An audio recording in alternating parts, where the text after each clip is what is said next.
रोजी मुर्दा खाता कि जिंदा खाता है? बोलो बोलो ना यार, जिंदा खाता है ना। तो अल्लाह रोजी दे रहा है तो मुर्दों को दे रहा है कि जिंदों को दे रहा है?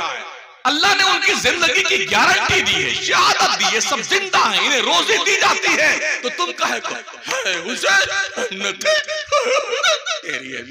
पगला गया है, सीना पीट रहा है बेटा, मातम कर रहा है, भों भों रोए जा रहा है।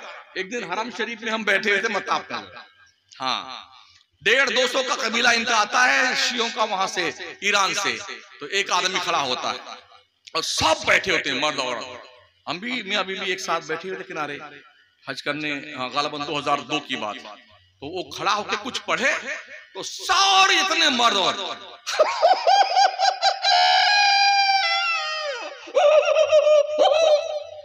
आधा घंटा तक यही करते रहे सब। अल्लाह की कसम जब चुप हुए, हम करीब में थे, जब उनकी आंखों देखा, मर्दों की आंख में कहीं पानी नहीं था, कहीं पानी नहीं था, बेशरम कहीं के। आधा घंटा करने के बाद एक बूंद तो दिखना चाहिए था। मुल्क में आप रहते हैं, उस मुल्क के कानून को फॉलो करना पड़ता है। कानून का उल्लंघन करेंगे तो ताजीराते मुल्क के तहत आपको दंडित किया जाएगा। जिस मजहब के मानने वाले आप हैं, उस मजहब का भी कुछ कानून है।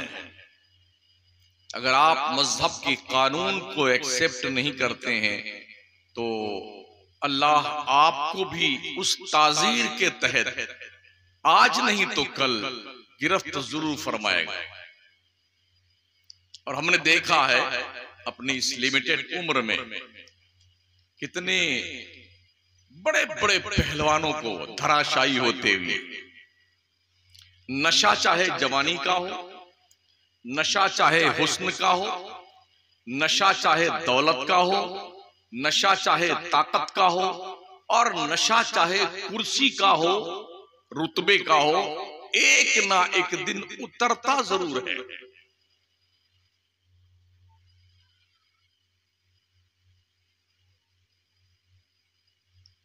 ऐसा कोई नशा नहीं। हाँ हाँ, एक नशा है जिसे इश्क़ मुस्तफा का नशा कहा जाता है ना। जब वो चढ़ जाता है तो उमैया चाहे सीने पे पत्थर रख करके मार डालने का अज़्म कर ले, फिर भी नहीं उठे। हम मुस्तफा के जामे मोहब्बत के मस्त हैं। ये वो नशा नहीं जिसे तुर्शी उतारता है। अगर नशा करना है तो मुस्तफा के प्यार का नशा कीजिए। नशा करना है अल्लाह के सिस्टमेटिक बनाए ये उसूल का पाबंद बनने का नशा कीजिए। जिन्होंने ये नशा किया ना, वो मक्के मदीने की सरहदों से निकल करके फटी हुई जूतियां पहन करके, पेवन लगे कपड़े पहन करके, उस दौर की सुपर पावर ताकत कैसरो किसरा को पैरों तले रौंद कर रख दिया। आज दुनिया के नक्शे पे मुसलमान तकरीबन 3 अरब की तादाद में बसता है। 3 अरब। पूरी दुनिया के नक्शे पे टोटल इंसानों की आबादी 7 अरब है, जिसमें 3 अरब ओनली मुस्लिम पर्सन। गोया की दुनिया का हर 5वां इंसान मुसलमान है।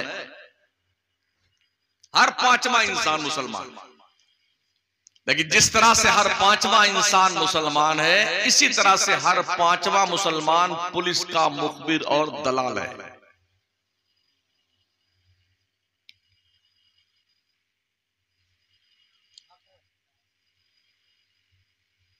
हमने कभी इस बात का एहसास नहीं किया कि कुदरत ने हमारे साथ कितने एहसानात किए हैं।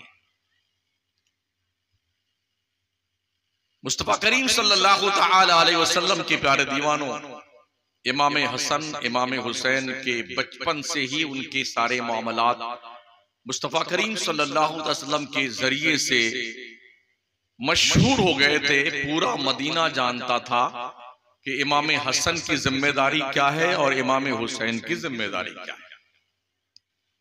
हुजूर भी जानते थे कि इमाम हुसैन को उम्मत के शरीर शहीद कर देंगे करबला में। हुजूर जानते थे कि इनके साथ किस तरह जुल्म किया जाएगा, मगर पूरी जिंदगी मेरे मुस्तफा ने जो हयात जाहिरी थी, कभी एक मर्तबा भी मेरे नबी ने दुआ नहीं की, या अल्लाह मेरे निवासे को इस मुश्किल घड़ी से निजात दे दे, कभी दुआ नहीं। सईदा फातिमा ज़हरा ने कभी दुआ नहीं की कि मेरा बेटा करबला में शहीद होगा, लोग इस तरह जुल्म करेंगे, या अल्लाह ये जुल्म का दिन इससे टाल दे, कभी दुआ नहीं की। हज़रत मौलाए कायनात ने कभी दुआ नहीं की। हाँ, ये दुआ जरूर मुस्तफा करीम ने की है, अल्लाहुम्मा आतिल हुसैना सब्रन व अजरा, ए अल्लाह मेरे हुसैन को करबला में सब्र देना और सब्र पे अजर अजीम अता फरमाना। थोड़ा जिगर चाहिए अपने बच्चों को शहीद होने का मामला देखते हुए, और फिर उसके लिए सिबात कदमी की दुआ करना, ये मामूली बात नहीं है, बड़े जिगर गुर्दे का काम है।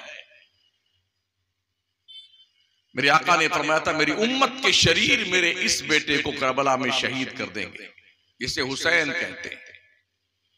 मेरे मुस्तफा ने फरमाया था, मेरा हसन जो है मुसलमानों के दो बड़े गिरोहों में सुलह करवाएगा। ये दोनों बातें साबित हुई।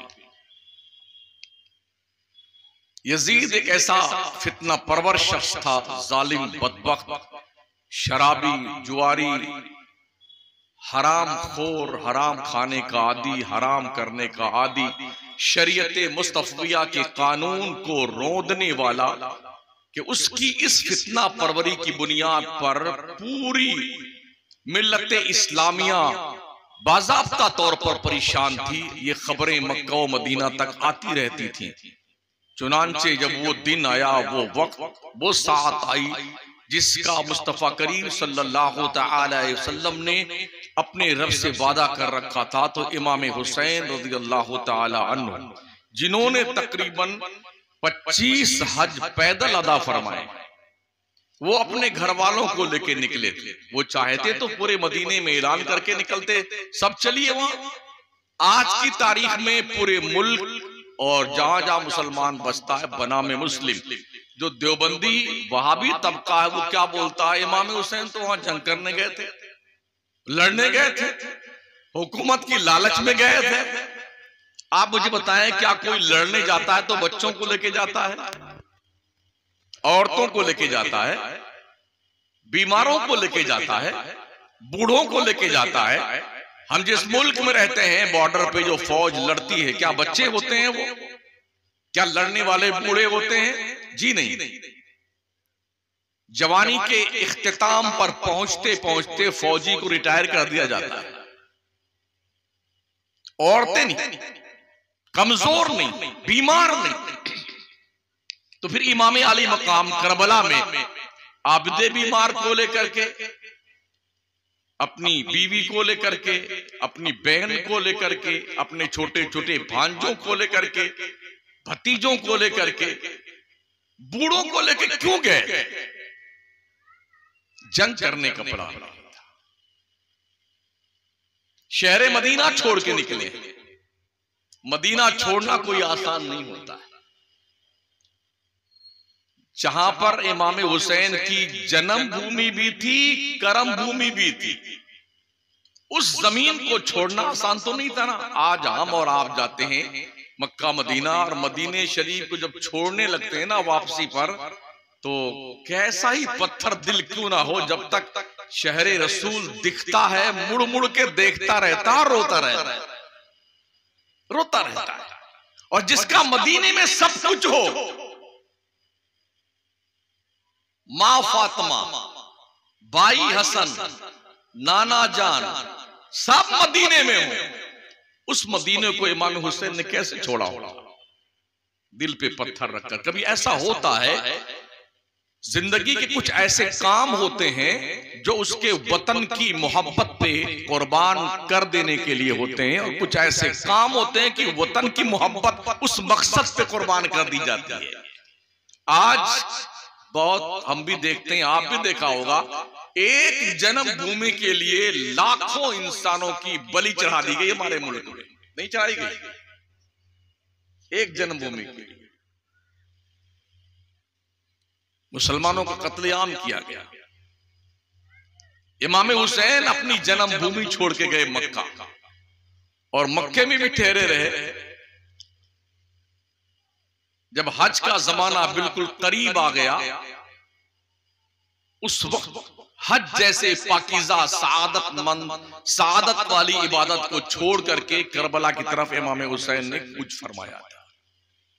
और करबला के मैदान में पहुंचने के बाद भी इमाम पाक रज़ियल्लाहु ताला अन्हु ने अपने 72 नुफूसे कुदसिया वो जो वहां शहीद हुए और 10 वो जो बच के वापस आए, इनको लेकर के करबला के मैदान में पड़ाव डाला था। इस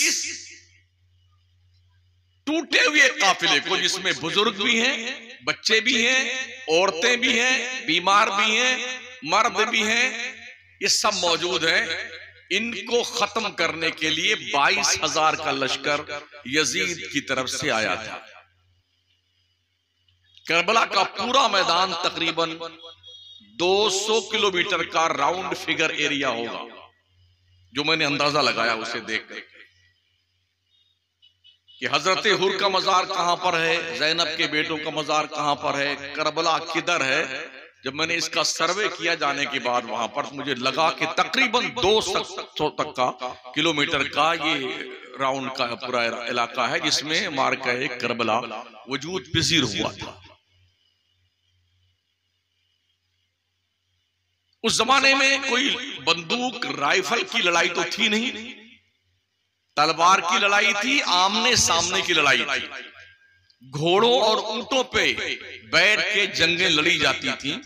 तो अंदाजा ये हुआ कि शोहदा जो थे उनकी लाशों को बांध करके घोड़े के टांगों में पूरे मैदान में दौड़ा करके किसी को इधर, किसी को उधर, किसी को उधर, इस तरह डाल दिया गया था। उसी तरह से उनके मज़ारात वहां पे बने हुए। इमाम पाक हसन हुसैन मेरे करीम आका फरमाते हैं, मेरे ये दोनों निवासे जन्नती जवानों के सरदार। सैयदा फातिमा ज़हरा के हवाले से नबी ने फरमाया, मेरी बेटी फातिमा जन्नती औरतों की सरदार।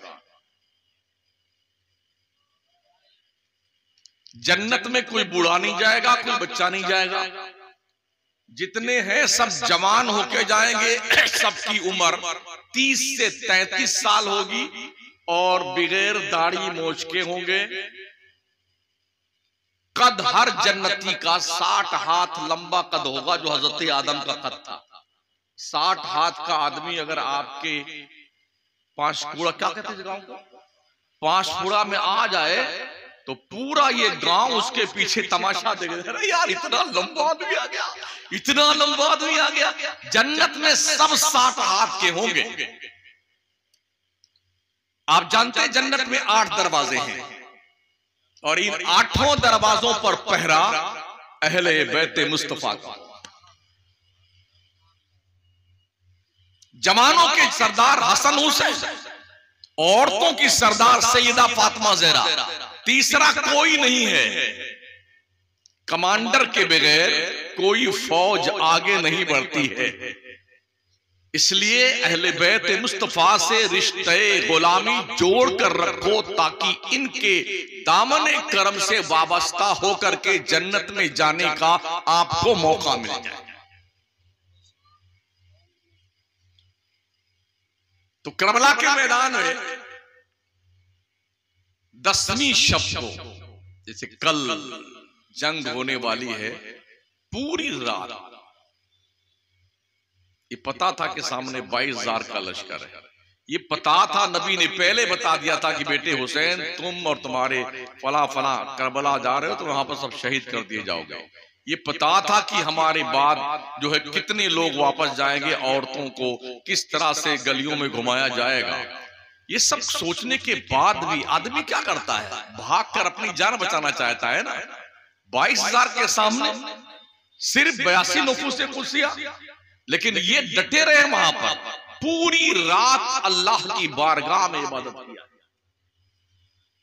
कल इंतकाल होना है, शहादत का जाम नोश करना है। आज की रात जो मक्तल की रात थी, उस रात भर नबी के निवासे के साथ आने वाले सब लोगों ने पूरी रात जाग के अल्लाह की बंदगी करी,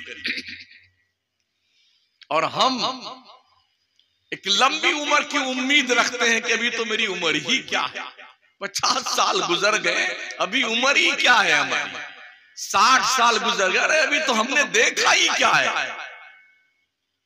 कितनी उम्र लेके आए? बोले जी वो शादी वादी कर ले बच्चों की, फिर नमाज पढ़ेंगे, वो थोड़ा मकान बना लेते हैं, फिर नमाज पढ़ेंगे, धंधा पानी सेट कर लें, फिर उसके बाद नमाज पढ़ेंगे, जब तक बिल्कुल मौत आ जाते हैं चल चुपके से शराब पर से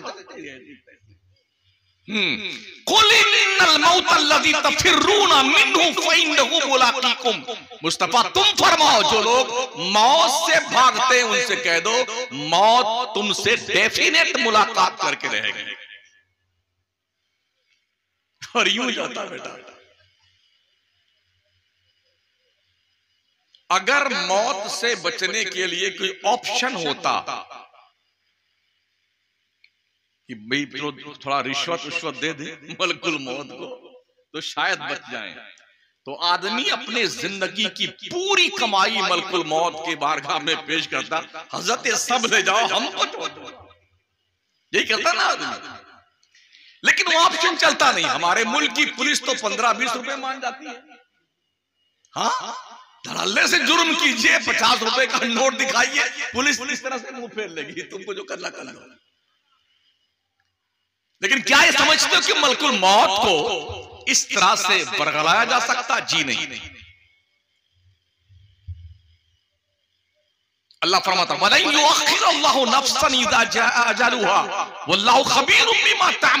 मौत का एक वक्त मुतय्यन है, अपने वक्त से ना एक सेकेंड पहले आएगी ना एक सेकेंड बाद में आएगी। अल्लाह तुम्हारे करतूत को जानता, तुम करते क्या हो, रात के अंधेरे में क्या करते हो, दिन के उजाले में क्या करते हो, बहानी कैसे करते हो, ढकोसले क्या करते हो, जुर्म कहां करते हो, कैसे करते हो। ऑनलाइन रिकॉर्ड आपके कंधे पे 2 फरिश्ते दर्ज करते हैं। इसके अलावा मेरा रब वो है जो तुम्हारे सीने के राज तक को जानता है। कहां जाओगे भाग कर? किसके लिए जुर्म करते हो यार, किसके लिए गुनाह करते हो? कोई दीन के लिए काम तुमने करना है कि नहीं करना है? दुनिया का वतीरा ये देखा गया है, एक साथ फौज जंग करती है। करबला का मामा हमने देखा, एक आदमी जा रहा है जंग करने के लिए, हालमी मबारिस है कोई मुकाबले में आने वाला, लड़ता था बंदा और शहीद हो जाता था, लड़ता था शहीद हो जाता था, और इमाम पाक देख रहे थे। एक और वक्त आया था जब कुर्बानी पेश की गई थी। हजरत इब्राहीम पैगंबर को अल्लाह ने ख्वाब दिखाया कि इब्राहीम मेरे रास्ते में कुर्बानी पेश कर। ये इसलिए ख्वाब दिखाया गया था कि हजरत इब्राहीम को कोई 80-90 साल की उम्र में लड़का औलाद मिली थी, बुढ़ापे की उम्र में।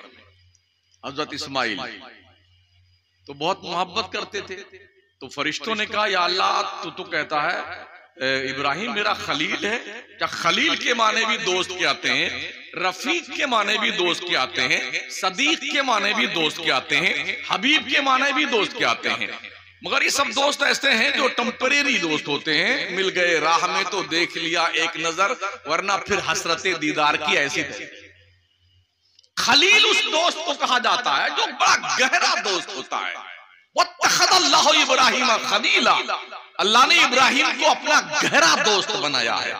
जब इब्राहिम को अपने बच्चे से प्यार करते देखा तो ये स्वाभाविक था कि फरिश्तों ने अल्लाह से पूछा, अल्लाह तू कहता इब्राहिम मेरा खलील है, उसके दिल में तो उसके बच्चे की मोहब्बत बैठ गई है।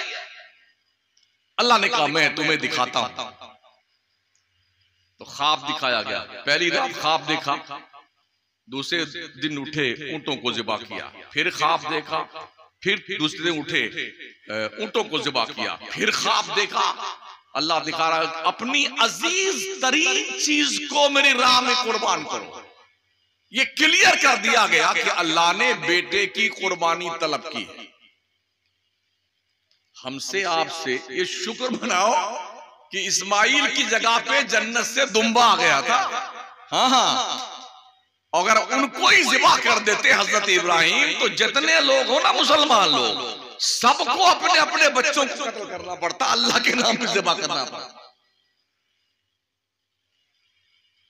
कुर्बानी का वक्त आया, सज धज करके बच्चे को मां ने संवारा और बाप अपने बेटे को लेके मिना की वादी में गया। हजरत हाजरा ने पूछा कहां जा रहे हो? एक बहुत बड़े बादशाह के दरबार में दावत आई, उधर जा रहा हूं। गए, जब वहां मैदान में पहुंचे तो रास्ते में 3 मरतबा शैतान ने बदमाशी करी थी हजरत इब्राहिम को, हजरत इस्माइल को।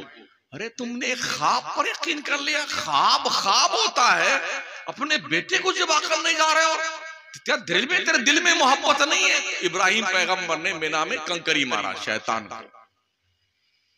3 जगह कंकरी मारा था। आज हाजी वहीं 3 जगह कंकरी मारता है। वहां कोई शैतान नहीं, आज बस सिर्फ एक खंबा बना दिया गया है, तो हाजी उसी खंबे को पत्थर मारता है। यूं देख लेना आप तो ऐसा लगता है शायद सब हाजी पगला गया है। कोई जूता निकाल के मारता है, कोई खूब गाली वाली उस खंबुआ को।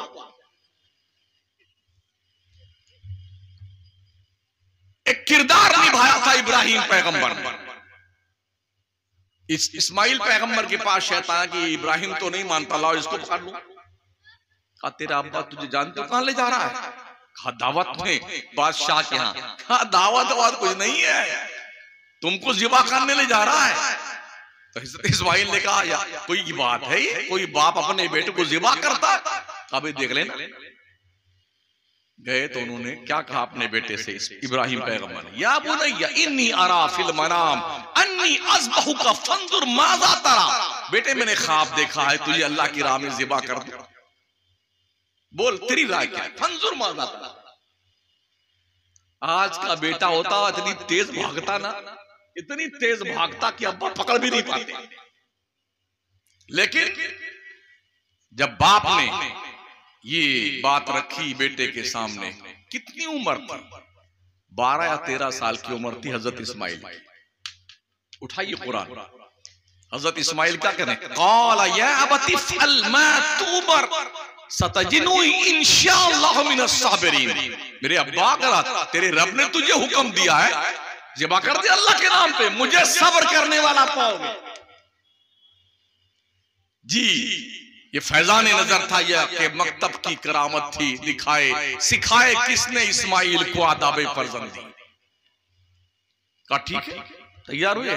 बेटे ने कहा अब्बा हुजूर एक काम कीजिए, जब मुझे आप लिटाएं जमीन पर ज़िबा करने के लिए तो मेरे हाथ पैर बांध दें, ताकि मेरा तड़पना आप ना देख सके।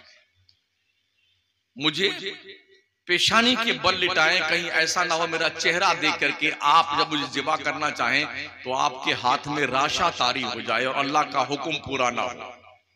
तीसरा ये कि अब्बा हुजूर अपनी आंखों पे आप पट्टी मार दीजिए ताकि मेरा चेहरा ना देख सके। मेरे ज़िबा करने के बाद मेरा खून आलूद कपड़ा मेरी मां तक पहुंचा देना। इस मंजर को देखिए, आंख पे पट्टी बंधी हुई है, पेशानी के बल लटाया गया है, हाथ पैर बांधे गए हैं। अब आइए करबला के मैदान में, यहां पर ना आंख पे पट्टी बांधी गई है, न ही हाथ पैर बांधे गए हैं, न जमीन के बल लिटाया गया है। इमाम पाक बैठे हैं और एक एक बंदा जा रहा है, लड़ता है मैदान जंग में, घोड़े से गिरता है, जख्मों से चूरों के शहीद होता है और वो पुकारता है अदरिकनी या इब्न रसूलुल्लाह सल्लल्लाहु अलैहि वसल्लम। इमाम पाक जाते हैं, लाश को उठा के लाके एक साइड में रखते हैं। इस तरह से सुबह से लेके शाम तक आंखों से देखते हुए घर के गोद के पालों को शहीद होता देखा, गोद में उठा कर लाके इकट्ठा रखा, ये सारा मंजर देखा।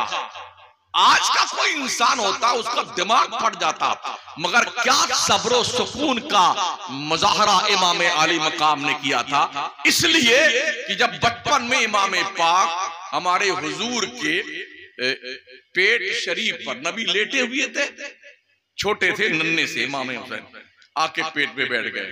हुजूर ने दोनों उंगली पकड़ी इमाम पाक की और फरमाते रहे, ए नन्हे कदमों वाले और ऊपर चढ़ के आ जा। और इमाम पाक जब सीने पाक पे आ गए ना, वो सीना जिस सीने में कुरान के 30 पारे मौजूद थे, वो सीना जिसे कौसर सलसबीलो जमजम से धुला गया था शबे मेराज में भी, दाई हलीमा के कबीले में भी, वो मुस्तफा करीम सल्लल्लाहु अलैहि वसल्लम फरमाते, बेटे जरा अपनी जुबान बाहर निकाल। इमाम पाक ने जबान निकाली थी। बचपन में नबी ने उस जबान को चूसना शुरू किया था। ये जबान नहीं चूसी जा रही थी, इस जबान के जरिए से सब्र शुक्र का पैकर बनाया जा रहा था। उनके सीने में नबूवत का फैजान उड़ेला जा रहा था, ताकि करबला के तख्ते में रेगिस्तान में जब ये कंडीशन सामने आए, बच्चों को शहीद होता देखें, भाइयों को शहीद होता देखें, भतीजों को शहीद होता देखें, आवानों अंसार को शहीद होता देखें, तो हुसैन के पैरों में इतना इस्तिकामत पैदा हो जाए। ये सब मरहला देखने के बाद खुद अपनी भी कुर्बानी मेरे दीन के तहफ्फुज़ बका के लिए दे करके खुदा की जन्नत में जाकर के अबदी और सरमदी नेमतों का हकदार बन जाए। ये मुस्तफा ने तरबियत फरमाई। यकीन मानिए, अगर करबला ना हुआ होता तो आज हमारी शक्लें मुसलमान की पहचानी नहीं जाती। एक जंग बदर के मैदान में हुई थी, 313 थे। 313 के मुकाबिल में 1000 थे। एक मुसलमान पर तकरीबन 30 आदमी थे मुकाबले में। जोड़ लीजिए 313 और एक तरफ 1000 के एक के मुकाबले में कितने आते हैं? थोड़ा मेरा मैथ कमजोर है। और करबला में 72 नुफूसे कुदसिया जो 10 बच के आए उनको छोड़ दीजिए, सामने 22,000 का लश्कर, एक एक मुसलमान पर, एक एक अहले बैत मुस्तफा पर कितने लोग थे, इससे आप जोड़ लें। तारीख के नक्शे पर ऐसी जंग हमें देखने को, पढ़ने को नहीं मिलती है। ये हुसैन तेरा ही काम था कि सब अपने लाल फिदा किए, तुझे उन सितारों ने डूबकर शबे गम का चांद बना दिया। जवान बेटे कुर्बान किए, भतीजे कुर्बान किए, भांजे कुर्बान किए, और दोस्तों, आवानों, अहबाब, अंसार सबको कुर्बान किया। और फिर अपना भी वक्त आया, अपने आप को भी पेश कर दिया। लेकिन क्या कहा था इमाम पाक ने? मैं यजीद के हाथ में हाथ नहीं दूंगा। यकीन मानिए, अल्लाह ने यजीदियों की अक्ल माऊफ कर दी, वरना वो चाहते ना, जब सबको शहीद कर दिया था तो इमाम हुसैन का सर काट कर नहीं ले जाते, हाथ काट कर ले जाते और कहते यजीद से, चलो वो जिंदगी में हाथ तो नहीं दिया उन्होंने अपने आप के हाथ में, उनका हाथ में काट के लाया हूं, अब तो इनका हाथ अपने हाथ पर रख के दिल को तसल्ली दे दे। रब ने उनके दिमाग से ये सोच ही निकाल दी, सर तो ले जाओ। ये सर वो है जो करबला से लेके दमिश्क तक, दमिश्क से लेके मदीना तक, और मदीने के बाद लेके जन्नत में दाखिल होने तक ये बुलंदी का ही सर रहेगा। नेजों पे उठाए गए थे ना, सर नेजे पे उठाए गए थे, हाथ होता तो कहीं झोले में रख लेते। अल्लाह ने वो सरबलंदी इमाम पाक को अता फरमाई। तो हजरत इमाम अली मकाम ने करबला के तपते हुए रेगिस्तान में कुर्बानी दे करके दीन मुस्तफा को बचाया। और चूंकि हमको कोई कुर्बानी नहीं देनी पड़ी है ना हमने अपना बच्चा ज़बा किया है, करवाया है, ना हमने अपनी जान दी है इस्लाम के लिए। अब्बा मुसलमान थे, दादा मुसलमान थे, परदादा मुसलमान थे, लकड़ दादा मुसलमान, पकड़ दादा, धक्का दादा, सकड़ दादा, वगड़ दादा, जितने सब मुसलमान, हम भी मुसलमान। वो भी खूब गोश्त खाते थे, हम भी खूब गोश्त खाते, इसलिए हम मुसलमान है ना। ये शहादत कहे उल्फत में कदम रखना है। लोग आसान समझते हैं मुसलमान हो ना,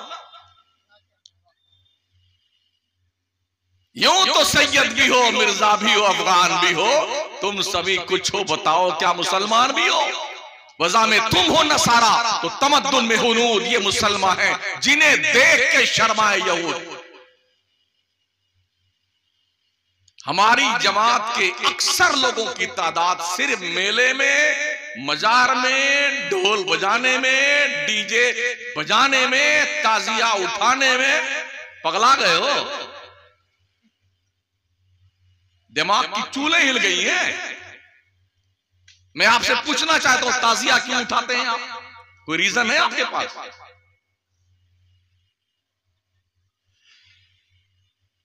क्यों ताजिया? आप डिक्शनरी उठाइए ना। ताजिया का मतलब होता है किसी के मर जाने के बाद उसके घर जाकर के उसे जो है दिलासा देना, ताजियत करना, भाई साहब सब्र कीजिए, इन्नल्लाह मा साबिरीन, सबको मरना है, सबका इंतकाल होना है, सबके साथ ऐसा ही होता है। इसको कहते हैं ताजियत। ताजियत से ताजिया बना है। आप ताजिया बना के घुमाते हो गली कूचे में। मैंने सुना पहले बड़ा ताजिया बनता था आपके गांव में, अब छोटा हो गया थोड़ा। हुआ है ना? क्यों करते हो? आपका बेटा मर जाए, ताजिया बनाएंगे आप? जवाब चाहिए भाई। आपका बाप मर गया हो, ताजिया बनाओगे? ढोल बजाओगे? उछल कूद करोगे? इतनी मोटी सी बात अगर तुम्हें लॉजिक लगती है, तुम्हारे भेजे में घुसती नहीं है, तुम काहे का मुसलमान है यार? वहां तो शहीद हुए हैं, घर में सफे मातम बिछी है, तुम ढोल बजा रहे हो? शर्म नहीं आती तुमने? डीजे लेके निकलते हो। तो ऐसा कर, तुम्हारे अब्बा का जब देहांत हो जाए, ट्रांसफर हो जाए, तो खूब डीजे मंगा लेना। पहले डीजे मंगाना, कुछ ढोलक बजाने वालों मंगा लेना, कुछ डांसर बुला लेना, और अब्बा हुजूर की डेड बॉडी को आगे आगे लेके चलना, और पीछे से कुछ नाचते कूदते, अब्बा हुजूर मर गए, अब्बा हुजूर, तेरी ऐसी की तैसी। काहे को? शहीद जिंदा होता है, जिंदा, और जिंदों की कोई ताजिया नहीं होती है। वला तक़ूलू लिमन युक़तलु फ़ी सबीलिल्लाहि अमवात बल अहयाउन वलाकिन ला तशऊरून। रब कदीर फरमाता है, जो अल्लाह की राह में कत्ल किए गए उन्हें मुर्दा मत कहना, वो जिंदा है। तुम्हें उनकी जिंदगी को समझने का शऊर नहीं है। ये तो कहने पे पाबंदी लगाई, और चौथे पारे में अल्लाह ने सोचने पे पाबंदी लगा दी। वला तहसबन्नल्लज़ीना कुतिलू फी सबीलिल्लाहि अमवाता बल अहयाउन इंदा रब्बिहिम युरज़क़ून। जो अल्लाह की राह में कत्ल किए गए उन्हें मुर्दा सोचना भी मत, सोचना भी मत, बल्कि वो जिंदा है। अल्लाह की तरफ से उन्हें रोजी दी जाती है। रोजी मुर्दा खाता कि जिंदा खाता है? बोलो बोलो ना यार, जिंदा खाता है ना। तो अल्लाह रोजी दे रहा है तो मुर्दों को दे रहा है कि जिंदों को दे रहा है? अल्लाह ने उनकी जिंदगी की गारंटी दी है, शहादत दी है, सब जिंदा है, इन्हें रोजी दी जाती है। तो तुम कहे को पगला गया है, सीना पीट रहा है बेटा, मातम कर रहा है, भों भों रोए जा रहा है। एक दिन हरम शरीफ में हम बैठे हुए थे मताब का, हाँ 150-200 का कबीला इनका आता है, शियों का, वहां से ईरान से। तो एक आदमी खड़ा होता है और सब बैठे होते हैं, मर्द औरत। हम भी मियां बीवी एक साथ बैठे हुए थे किनारे, हज करने, गालिबन 2002 की बात। तो वो खड़ा होकर कुछ पढ़े तो सारे इतने मर्द औरत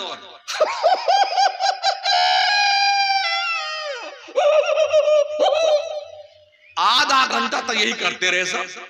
अल्लाह की कसम, जब चुप हुए, हम करीब में थे, जब उनकी आंखों देखा, मर्दों की आंख में कहीं पानी नहीं था, कहीं पानी नहीं था, बेशरम कहीं थे।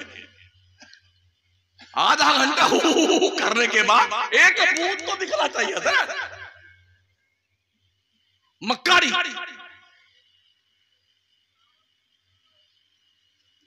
और जिंदों के लिए क्या मारना? शहीद जब शहीद होते थे ना, तो जानते हो शहीद होते होते क्या कहते थे?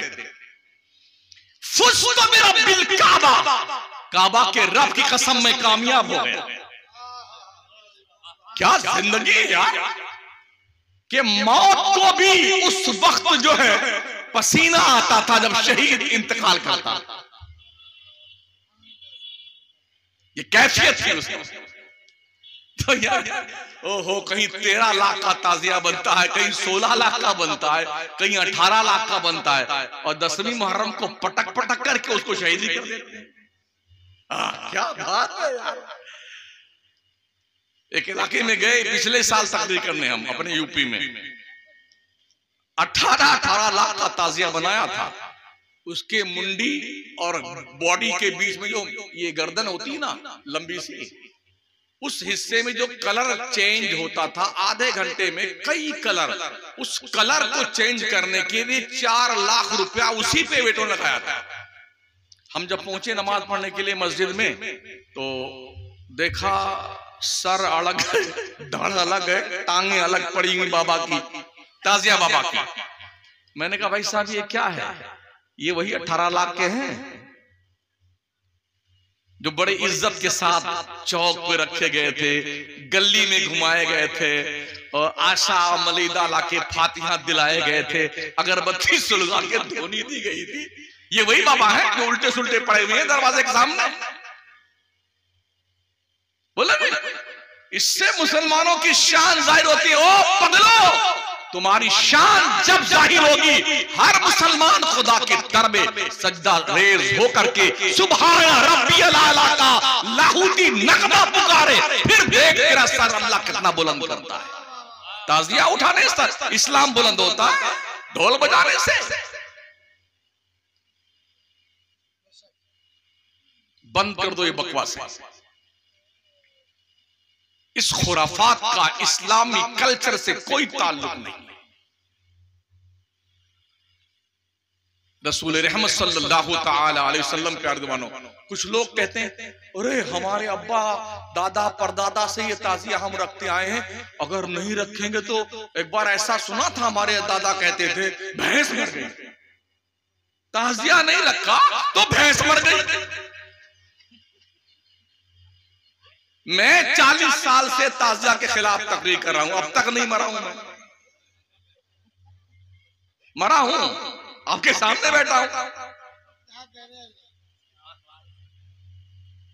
अच्छा, जिसको मौत आनी है ताजिया बाबा रोक लेंगे?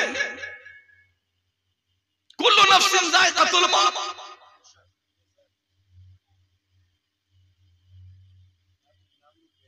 जी हाँ, अच्छा। तो अगर मान लो अगर ताजियादारी से आदमी मरता नहीं है, तो मुझे बताओ आपके इस गांव में कितने साल से ताजियादारी होती है? जितने ताजियादार आज के 50 साल से सब जिंदा हैं कि खबरों में गए? अरे मरे कि नहीं मरे? क्यों मर गए भाई साहब?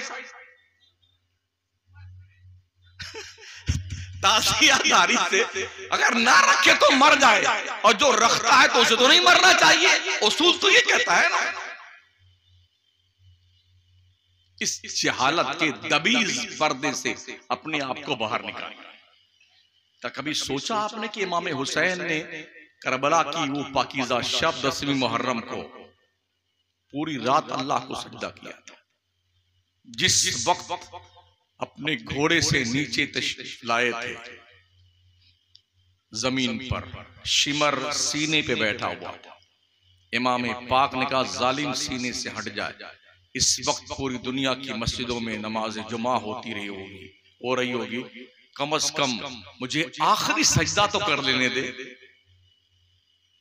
उसने कहा हटना नहीं, हुसैन को आखिरी सजदा नहीं करने देना है। लेकिन इमाम हुसैन ने अपने खुदादाद कुव्वत की बुनियाद पर गर्दन को मोड़ा और आखिरी सजदा किया। डॉक्टर इकबाल कहते हैं इस्लाम के दामन में बस इसके सिवा क्या है, एक ज़रबे यदुल्लाही, एक सजदे शब्बीरी। हो सके तो लाइए दोनों जहां मीज़ान में, हमने एक सजदा ज़मीने करबला से। पूरी दुनिया के मुसलमानों के सजदे तराजू के एक पल्ले में, करबला के शहीदों के दूल्हा का आखिरी सजदा तराजू के एक पल्ले में। तो अल्लाह की इज्जत की कसम, इमाम हुसैन का सजदा सारे सजदों पे भारी। ये पैगाम दिया इमाम पाक ने करबला के मैदान में। अगर ये वक्त भी तुम्हारे ऊपर आए कि गर्दन के ऊपर तलवार रखी हो, फिर भी खुदा को सजदा करना मत भूलना। ओ मुसलमानों, रात भर सोने वालों, फजर के ऊपर तक सोने वालों, हाँ, दिन भर टिक्का बोटी पकौड़ी कचौड़ी बकरी की तरह खा खा करके जिंदा रहने वालों, तुम क्यों नहीं सजदे करते? इमाम हुसैन के नाम का ताजिया बनाना, छोटका है मजिका है बड़का है, ओ बड़का।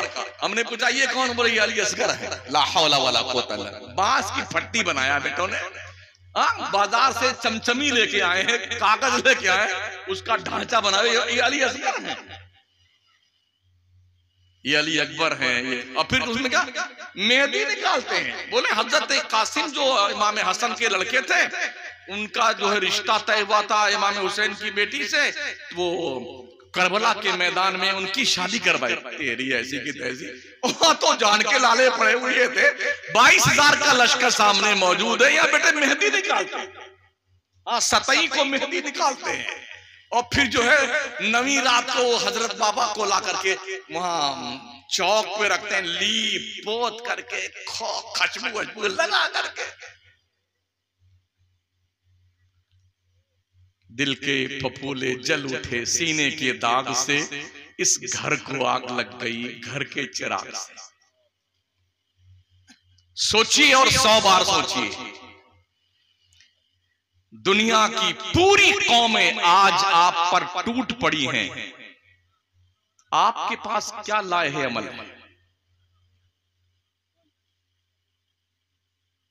फिलिस्तीन से लेके मुल्क शाम तक, मुल्क शाम से लेके भारत तक, आपकी जमीन, आपकी जायदाद, आपकी मस्जिद, आपके मज़ारात, आपके कौमों की इज्जतो आबरू, आपका धंधा बिजनेस, आपकी दुकान, आपका मकान, आपका बिजनेस सब छीना जा रहा है। आपने इसके तहफ्फुज़ो बका के लिए क्या कोई यूनिटी बनाई कि मुस्तकिल तौर पर मुनज़्ज़म होकर के हम अपने तहजीब का, तमद्दुन का, धंधे का, बिजनेस का, मकान का, दुकान का, जमीन और जायदाद का तहफ्फुज़ कैसे कर सकते हैं? कोई सिस्टमैटिक निजाम आपके पास है?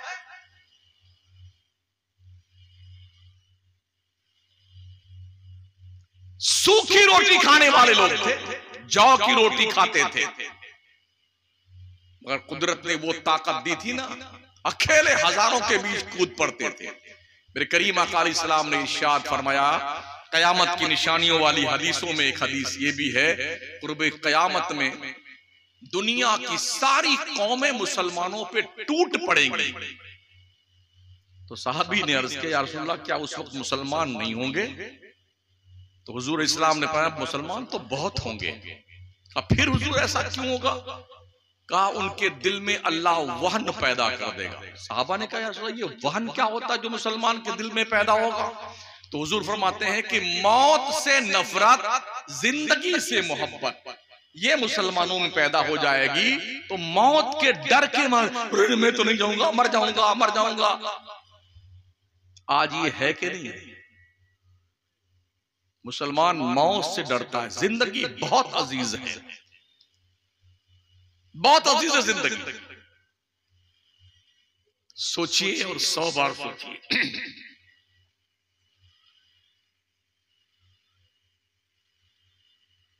याद रखना, दुनिया ताकत की जबान समझती है, वो ताकत आपके पास नहीं रह गई। ताकत यूनिटी से आती है। 4-5 घर का मुसलमान का गांव है, वहां भी 3 सोच के लोग, 100 घर मुसलमानों के हैं, 15 इधर जा रहे हैं, 15 इधर जा रहे हैं, 20 इधर जा रहे हैं, 40 इधर जा रहे हैं। नहीं, एक मुद्दे पर एकजुट होकर के कलमा एक, रसूल एक, खुदा एक, किबला और काबा एक, कुरान किताब एक, मगर हम इस बात को समझने को तैयार नहीं।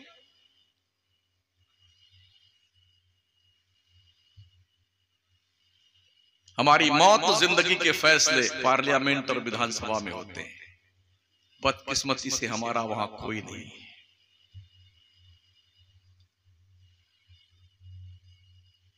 मुसलसल 70 साल से मुसलमानों को जानबूझकर नेगलेक्ट किया गया है, बंधुआ मजदूर की तरह हमसे ओट लिया गया है, हमें दिया कुछ नहीं गया है।